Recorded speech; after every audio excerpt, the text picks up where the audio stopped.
Hello বন্ধুরা, তোমরা সবাই কেমন আছো? আশা করি খুব ভালো আছো। তো হঠাৎ দেখতে পাচ্ছ আমি বাসে, এবং পাশে আমার ছেলেটা আর কি।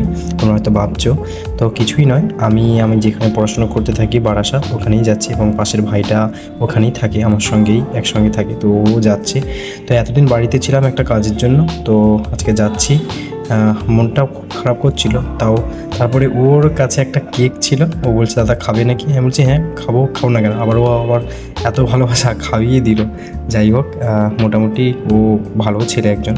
তো আমরা যাচ্ছি। মনটা প্রথমে খুব খারাপ হচ্ছে, কি এতদিন বাড়িতে ছিলাম, প্রায় 2 সপ্তাহের কাছাকাছি বাড়িতে ছিলাম। তো একটা কাজের জন্য এসেছিলাম যেহেতু, এবার চলে যাচ্ছি কলেজে। তো কলেজের ওখানে ক্লাস দেরি হয়ে যাচ্ছে। চলো দেখতে থাকো।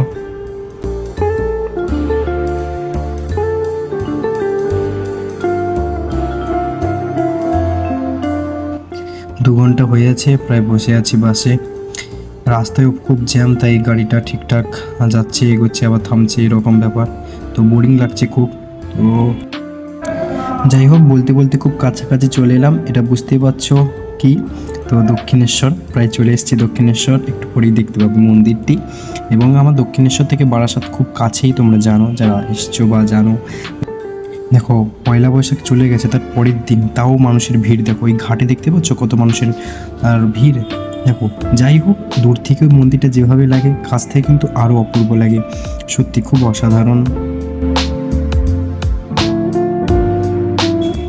বলতে বলতে চলে এলাম, প্রায় মেসের কাছেই চলে এসেছি। ওই রোড দেখতে পাচ্ছ, এই ভাই এসে মেসের দরজাটা খুললো।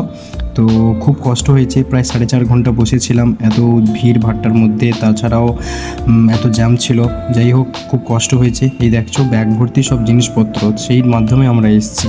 দেখো ভাই তো খুব পুরো টায়ার্ড হয়ে গেছে, ওর নাম অনুপম।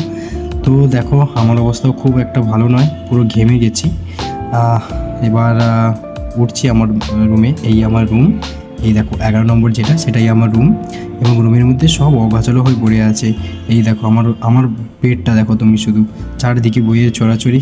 চলো বন্ধুরা, আজকে খুব কষ্ট হচ্ছে, আজ এইটুকুই, টাটা।